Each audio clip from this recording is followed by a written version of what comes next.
Good morning.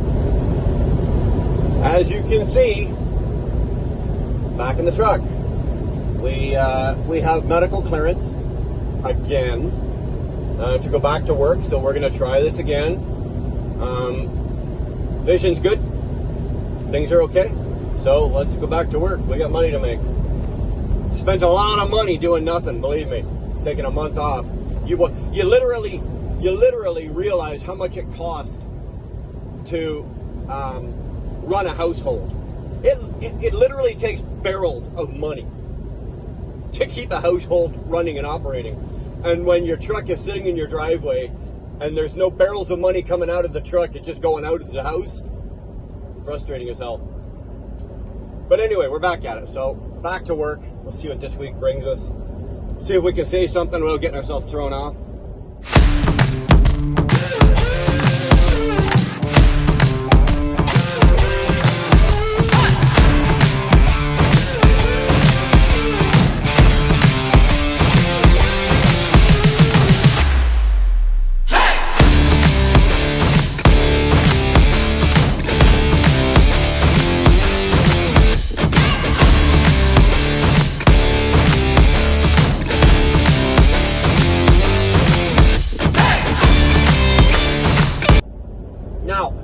For those of you that were watching, we did our premiere of our first podcast. It was going great. Got about halfway through and YouTube ripped it down, pulled it down. And then I went live right after that.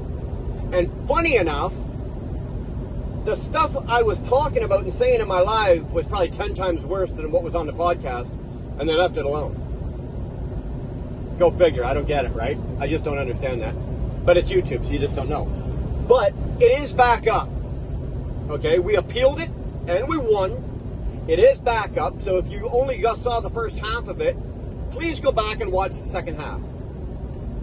Okay? Go back and watch the second half, or pick up where you think you left off, or whatever, and go watch it. I promise you, it's worth the watch. But anyway, the reason it was pulled down, we were told originally, was I was passing along misinformation. Which is a load of shit, right? Misinformation, so they ripped it down. Medical misinformation. And that's what it came up on our screen. I don't know what you guys saw on your screen, but we had a couple different warnings come up. But anyway, we appealed it and we found out what it was. What is it that I was passing along? What part was misinformation? And this is the way it was explained to us, okay?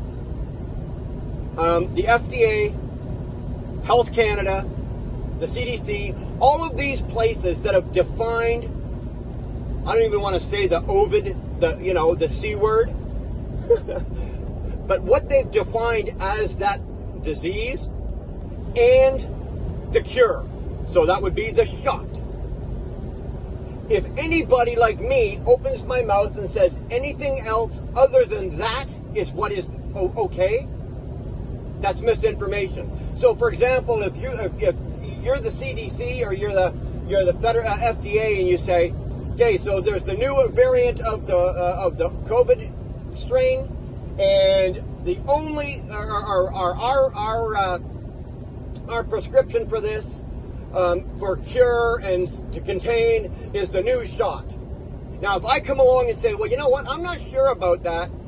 Maybe I think we should try this. They consider that misinformation. Anything of my own opinion, and this is you as well, not just me. So if you're offering your own opinion on, and it's going against anything that the government is telling the general public, it is now classified as misinformation and you'll be ripped down. And that's what happened to us. Now we went back and we fought because, funny enough, at the point when they were ripping that down, remember I was reading stuff? I was taking it right off the Health Canada website, word for word. They lost. Anyways, they put it back up, so go back and watch it. I'm on my way up to the yard. We're going to pick up. I got a loaded trailer sitting there waiting for me. We're going to get the hell out of Dodge. Get down to. We're going down the Eastern Seaboard here. Got a little run. I'll be going. It's a day run down, day run back. I'll be back up tomorrow night. We'll see how the eyes do. I want to try not to run too much at night for the first little while, just to get used to the headlights. But anyway, we'll see how that goes. I'll check back in with you when we get up to the yard.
Okay, so you're wondering, obviously you know what I did, but you know, why did I do it?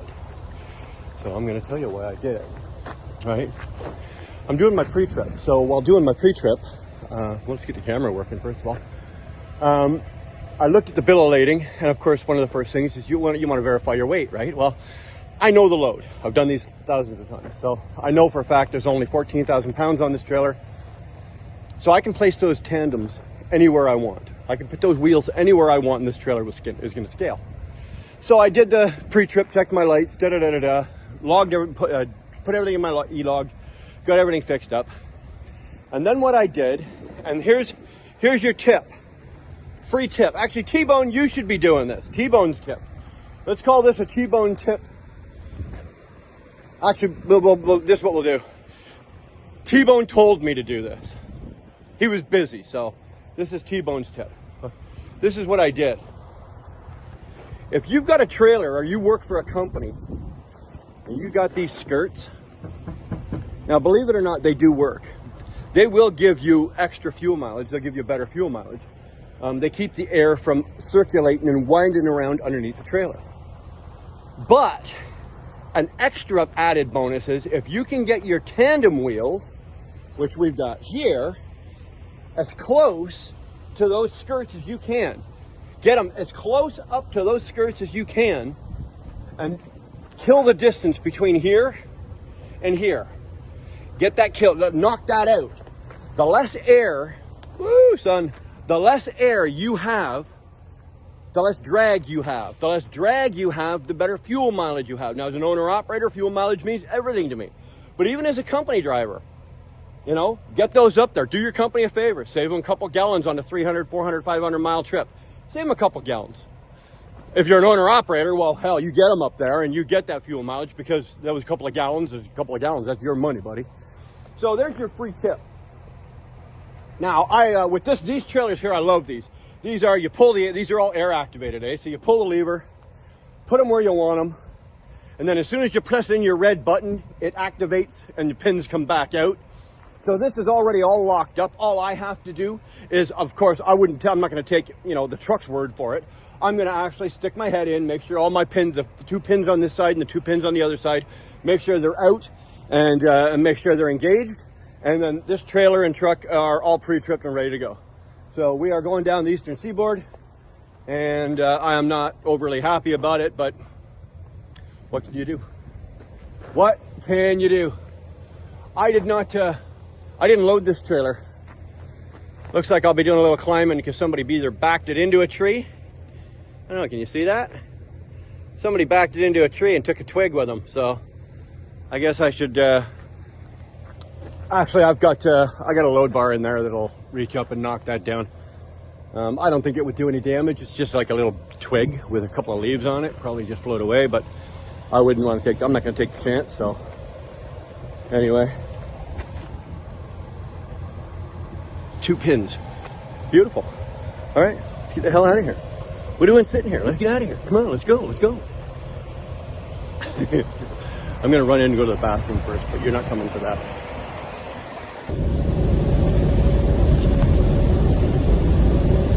Something occurred to me of what I said just a while ago there when I showed you about moving your bogies, your tandems all the way up. Now I know 20 of you are going to tell me this, or you probably yelled into your phones about it, and I thought about it afterwards, so I'm going to diffuse it before 20 of you, leave your comments. But if you are going to do that, if you are going to move your wheels all to the front, and you're going to do this to save fuel, and you've got a light enough load, in my case here, with these trailers here, I can usually go right up to about 28,000 pounds. And run those wheels all the way to the front like that, and I'm legal. Remember, if you do it, you now have a big tail swing. Remember that. So once you get into a city somewhere, you're going to have a big ass tail swing when you're going around corners. And you will, and you can, and I've seen it. You can go around a corner, and yeah, the wheels went around. The front of the truck went around, the front of the trailer went around, the wheels went around, but the far corner of your trailer, your bumper it's clipped something.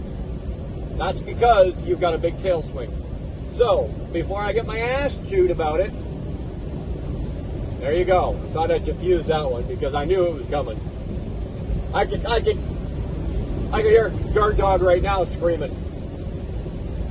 Guard dog. I guarantee you I would have got a message from Johnny about that one. Anyway, we are on, we as if like you're here with me, right?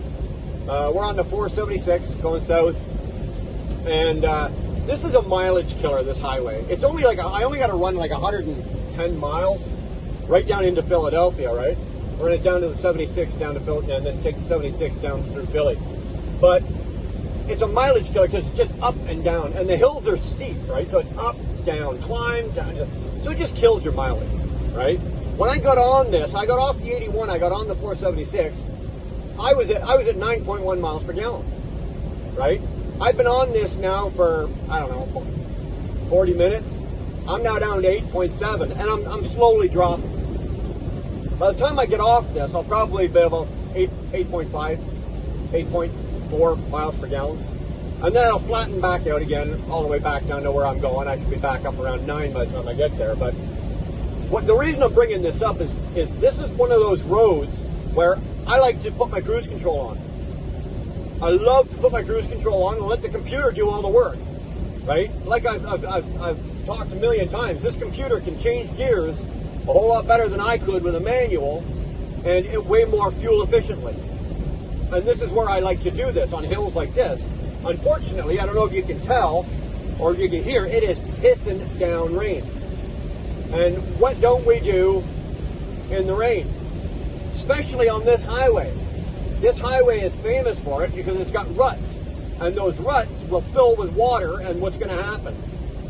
You will hydroplane.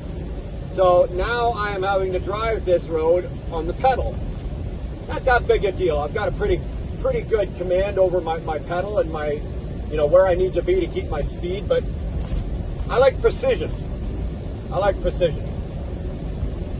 So we don't run our cruise because we don't want to hydroplane, but it does suck. It does suck.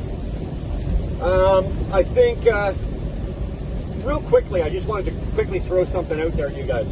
I want to thank you guys. I really do. I've been off work for like a month, and I have yet to thank you guys. And it's you know what?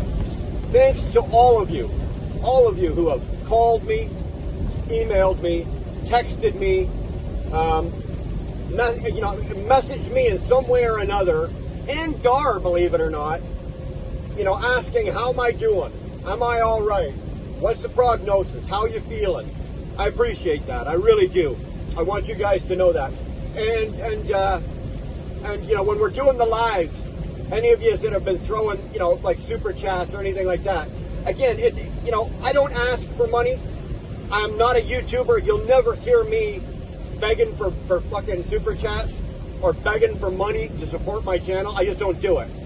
But those of you that have done it, I want you to know that I do appreciate it. It's not gone unnoticed.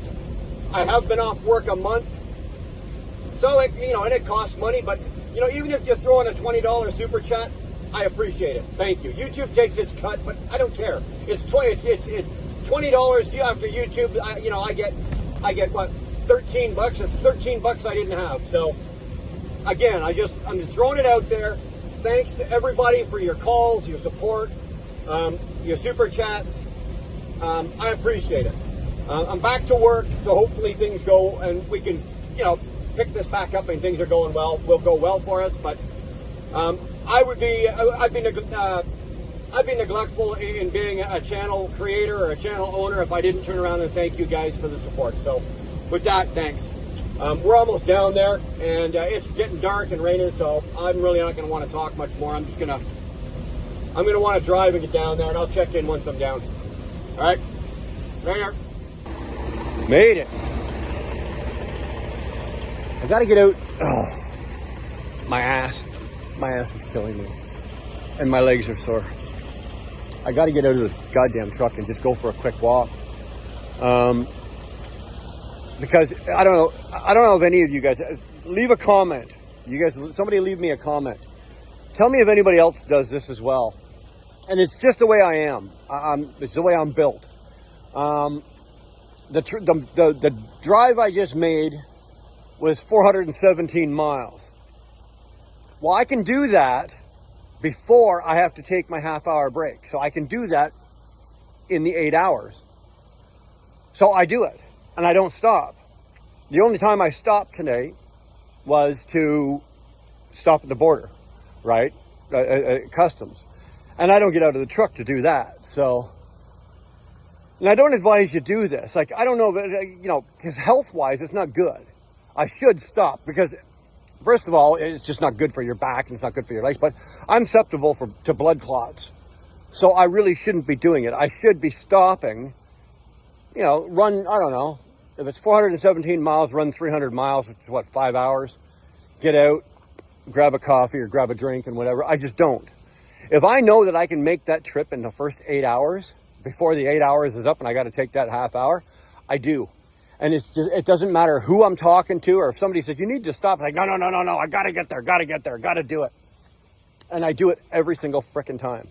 And if you do, if I do 3 of these rounders, like where I am, if I do 3 of these rounders in a week, that's a lot of driving. Like, it's a lot of not getting out and walking. So now I just got here now. I got out of the truck and it's like, we can't use the washroom inside. So they got like a portage on here, and they're actually really good about it. It gets cleaned. It's really clean. So I used the John and was just having a quick walk here. So I just thought I'd throw that out there. See if anybody else is like that. If you don't have to take that half hour, do you push yourself like that? And at my age, I'm now 53. That's obviously not good for me. So I don't advise you do that. And some of that comes as well when you're on Canadian hours. You can drive 13 hours a day. We're allowed to drive 13, not 11, and we don't have to take a half hour. There's no law. So you can drive 13 hours straight. So, and I've done that. Especially when you're doing the long runs. You're running, say, Toronto to Vancouver or Toronto to Calgary or Edmonton. Those are long trips, and you don't have to take that half hour. You just basically wind that thing up to, 70 miles an hour, hit the cruise control, and the whole way out. So anyway, I just thought I'd throw that at you, but I know you're all concerned whether I made it here all safe and sound. So I'm here, I'm all safe and sound. That's bright, sorry. I'm gonna run in here, grab my dinner. No matter where I go, I'm gonna go have my dinner, give my lady a call, say goodnight, and I'm gonna go to bed because I was up early today and I didn't want to be because we had pesky dog wanted in and out of the fucking house 13 times, all before we were even out of bed this morning. So I've been up since, I don't know, 3, 4, who knows. Anyway, you know what, man? Thanks for hanging out. Hope you enjoyed the trip. I did, especially since I got paid for it. So with that, man, I'll see you guys later. Be safe. We'll see you down the road. Sorry about these lights. Doesn't matter which way I turn, there's a freaking light banging in you guys' eyes. Well, better you than me. Later.